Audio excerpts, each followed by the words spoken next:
get a load of questions at Atlas, don't we, from customers coming in every day, pretty much. People come in asking advice about their cables. So if we were to look at them as a whole, we'd probably get top three things that come to us. I would say directionality, people asking about directionality, people asking about burn-in, and then last but not least about length of cables, or different lengths of speaker cables, for example, in their setup. So let me ask you, straight from the horse's mouth, you're the guy that's coming back to that. How would you answer in terms of directionality? Are people asking about that within cables? So I like to kind of explain it like this, is that there's some cables here that are directional by manufacturer, and what I mean by that is an XLR cable has a male plug in one end and a female plug in the other end. And that tends to be, people don't ask that one, right? But they got a pair of speaker cables and they wonder what way they should put it around. Generally speaking, Atlas, the majority of our cables are non-directional by manufacturer, which means straight out of the box, you should be able to plug them in and use them, and they should deliver performance straight from the box, right? So some people then get that confused with cable burn-in, right? Okay. So the second part of this, and they're related, is that cable burn-in is a kind of phenomenon. And it's and irrespective of whether it's very, very difficult to actually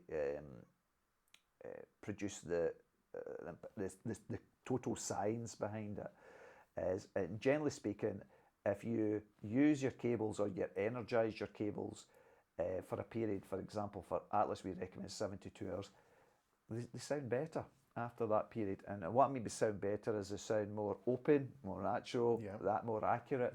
Why is that? Well, I put it down to a phenomenon where it's the kind of the charging of the dielectric. We talked earlier on about the relationship between the conductor and the insulation, the material we put it down to.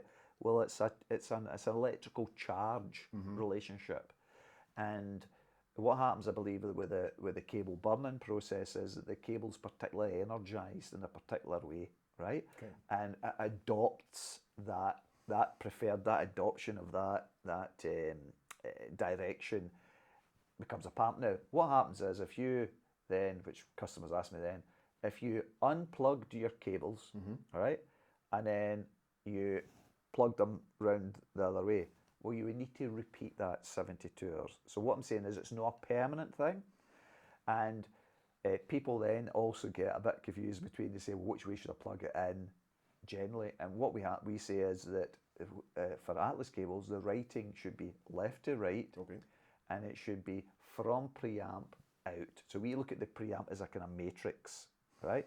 And the reason why that's it is so that when you unplug it, you remember which way you've plugged it in, and you don't have to repeat the 72 hours. So it's very simple. So directionality, majority of Atlas cables are non-directional by manufacturer. Second thing is that all cables, digital, analog, definitely adopt a preferred direction after use, and that use is normally about 72 hours. Okay, got you. Right. So the last question from this session, at least, is we get quite often actually, it's when people are asking about, saying, we've got a 3 meter pair of speaker cables, 5 meter.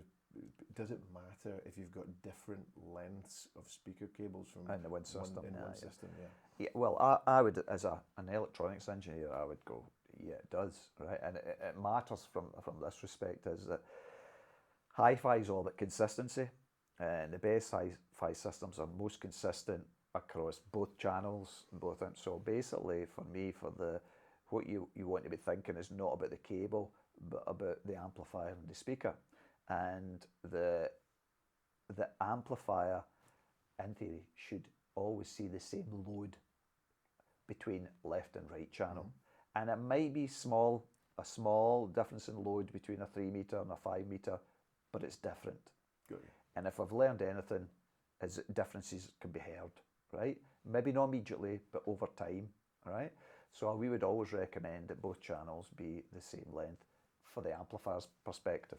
Yeah. Okay. The other question that maybe we get on the back of that one is that what's a long length and what's a short length? And in our range, for giving the example, we have things like equator 2 3.0 and equator 3.5 speaker cable, hyper 2, hyper 3.5, hyper 5. Yeah.